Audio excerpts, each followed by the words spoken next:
गरमीमध्ये chicken कसं खायचं प्रश्न असेल ना, तर दही घालून बनवूया.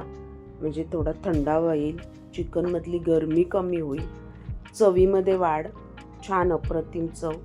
राईसबरोबर, भाकरीबरोबर, चपातीबरोबर किंवा तंदुरी रोटी नानबरोबर अप्रतिम लागणारे आज आपण बनवणार आहोत दही चिकन. कॅरेमल कांदा, वरून गार्निशिंग, कोथिंबीर आणि कसुरी मेथी. चला तर बनवूया दही चिकन.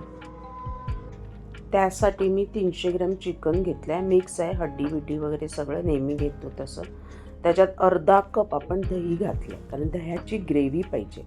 खूप आंबट दही नाही वापरायचं, थोडंसं गोड आंबट दही वापरा.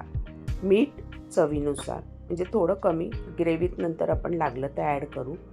आलं लसूण हिरवी मिरचीची पेस्ट, क्रश केलेल्या, पेस्ट नाही आहे. 2 हिरव्या मिरच्या तिखटवाल्या, तुम्ही साध्या पण घेऊ शकता.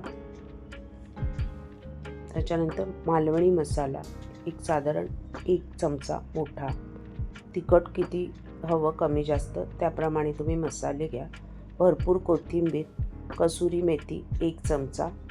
आणि सगळं आता हे एकजीव करायचं आहे आणि अर्धा तास आपल्याला झाकून ठेवायचं आहे मॅरिनेट होण्यासाठी.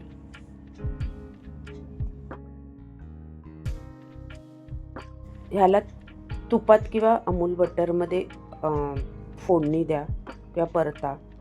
गरम मसाले, मोठी वेलची, 2 छोट्या वेलच्या, 1 चक्री फूल, 2 लवंग आणि थोडीशी काळी मिरी, म्हणजे 7-8 दाणे. त्यानंतर त्याच्यात एक अख्खा कांदा उभा चिरलेला छान खमंग परतून घ्यायचा आहे. तुम्ही तेलातही फोडणी देऊ शकता, तुपात नको असेल तर. तुपात दिली की त्याचा गरमपणा थोडा कमी होतो आणि चव अप्रतिम लागते. कोथिंबीर फोडणीतच घालायची आहे आपल्याला. छान लालसर रंगावर परतायचं आहे आणि त्याच्यानंतर आपलं दह्यामध्ये मॅरिनेट केलेलं चिकन अगदी तेल सुटेपर्यंत परतत राहायचं आहे. गॅस मिडियम टू हायच ठेवायचं आहे आपल्याला आणि छान परतायचं आहे. त्या दह्याला तेल सुटलं पाहिजे. यामध्ये वरून ॲडिशनल जे पण पाणी वापराल ते तुम्ही गरम कडकडीत पाणी वापरा, म्हणजे त्याची चव मेंटेन राहते. छान बघा तेल सुटलं आहे. आता जे भांडं आपण चिकन मॅरिनेट केलं होतं थोडं पाणी घालून ते त्याच्यात ॲड करायचं आहे. त्याच्यानंतर 1/4 कप मी ओल्या नारळाचं वाटण होतं, 1/4 कप वाटून ते तयार केलेलं ते त्याच्यात ॲड करणार आहे. त्याने ग्रेव्ही तयार होते आणि चवही येते. तुम्ही 1/4 कप नारळाचं दूधही वापरू शकता. आणि छान सगळं एकजीव करून 5 ते 7 मिनटं झाकण ठेवून छान अशी वाफ काढून घ्या.